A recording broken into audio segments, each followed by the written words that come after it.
Okay, today is April 9th, 2022. We're in Petworth at Paul Robeson Memorial event. And do I have permission to record this interview? Yes, you do. Could you tell us your name? Yes, my name is Senghor Baye. And would you mind telling us a little bit about how you might consider yourself an artist or an activist? Right, well, I'm an activist. I work for the Garvey movement, but for years I've been studying not only Paul Robeson's work, but all our ancestors' work. And my mother, I was raised here in Washington, D.C., and I'm 70 now. I've been here all my life. My mom's is now an ancestor, but she was actually here when we unveiled this particular art that my good brother Uzikee has done. And I've known Uzikee and Senghor since they've been here in D.C., came from Baltimore. That's terrific. And could you tell us a little bit about your mother? Yes, well, my mom actually got to meet Paul Robeson on a humbug. She worked for the real estate company on Florida Avenue and saw Paul Robeson across the street, you know, with a lot of people surrounding. So she ran out and went to introduce herself to him. And of course, he shared some words with her, and she was just so excited, went back in the office. About 2 hours later, 2 agents came in and questioned my mother about her talking to Paul Robeson. And the question they asked her is, what is your affiliation with Paul Robeson? She said, don't you know who Paul Robeson is? Everybody should know who Paul Robeson is. In fact, Paul Robeson could probably teach y'all a few things. She knew who they were, and so she knew how to answer.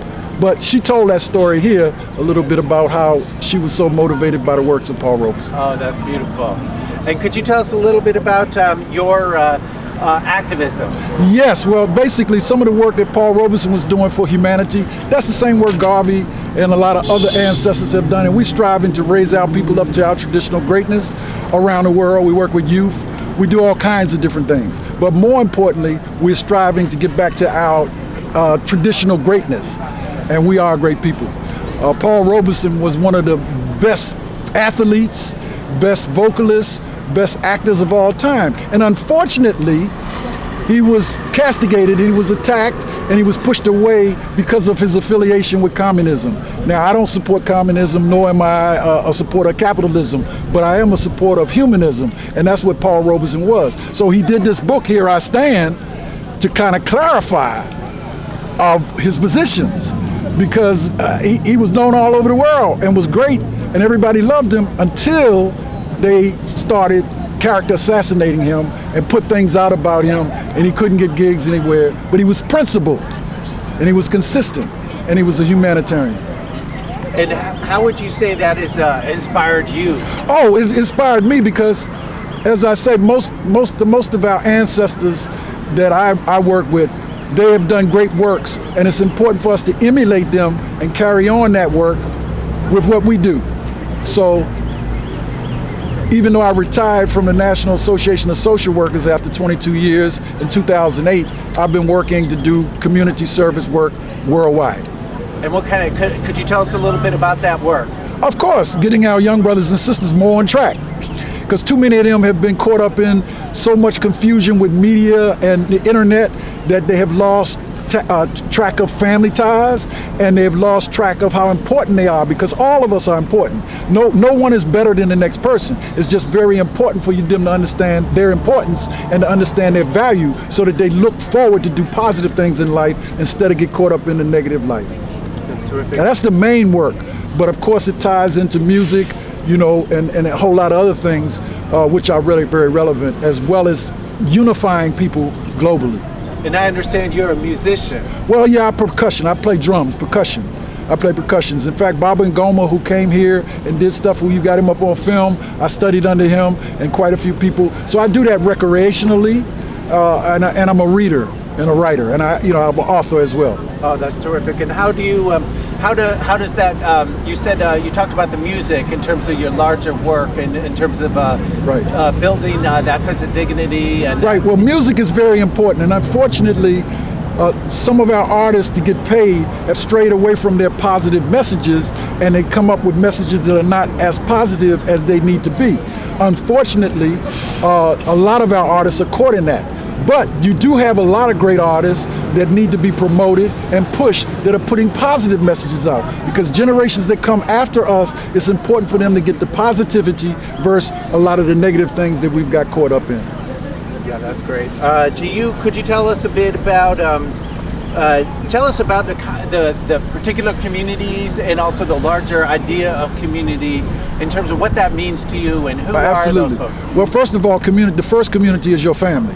And if you don't have good family ties, it's very hard for you to get good neighborhood ties. Then good national ties like Washington, D.C. I grew right up in this neighborhood in Ward 4, and I'm 70 now, and I'm just blessed with all the blessings that I've had with my grandchildren and things of that nature. So it is important for us to tie community, local community, into national community, into international community, and to work to build global community that can change the direction of the world. And I have faith that that's going to be done.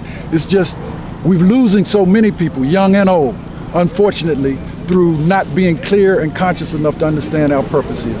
That's great. And could you tell us a little bit about where you would like our world to become that through that work? You said where? How would you envision where you would like us to go? Well, we have to be more comfortable with who we are and to connect with each other. I would like to see Africa developed in a direction, because the whole world needs Africa, okay? Everybody's in Africa, okay? The whole world needs it. Unfortunately, too many of the brothers and sisters outside of Africa that are African don't understand the importance of connecting back with Africa. So the Pan-Africanism work that I do is similar to the work Paul Robeson was calling for us to do, is to unify us. Because unfortunately, a lot of our brothers and sisters outside of the United States don't have access to the resources and things that we have access to. So they're impoverished, they're in poverty. So we have to address those issues. We have to build roadways. We have to do a lot of work. But we have people who have done a lot of building here in America that need to carry that not only in Africa, but in South America and wherever you find communities that need engineers, carpenters, experts in social services. So it's the whole gambit.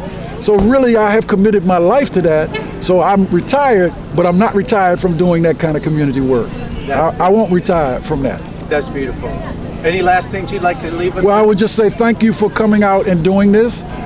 Thank you for the legacy. I understand you have my mother on film, and Genuine told me. So I'm very pleased that we're doing this at 149th birthday of Paul Robeson.